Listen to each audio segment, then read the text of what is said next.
Morning guys. Dito tayo ngayon sa may Petron. Naplatan tayo ng gulong. Nang aga-aga. Ayan oh. Walang no choice kapag hindi naayos yung gulong, hindi naplatan. Kaya kailangan magpalit ng gulong. Hindi umubra yung tail sealant niya eh. Ewan ko ano nangyari. Init, pawis na tayo.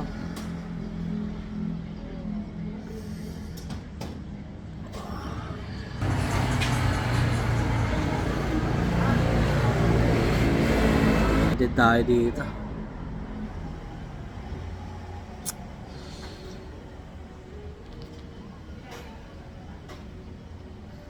Yung namalas ka nga naman oh.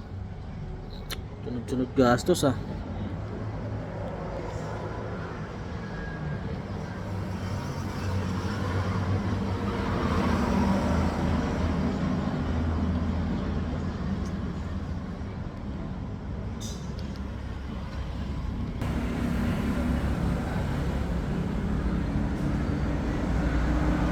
Sobrang init, pawisa tayo.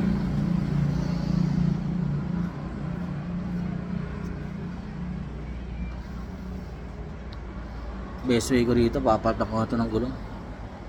Tsaka bagong talsilan. Puta, bahala na. Thank you for watching guys. Salamat.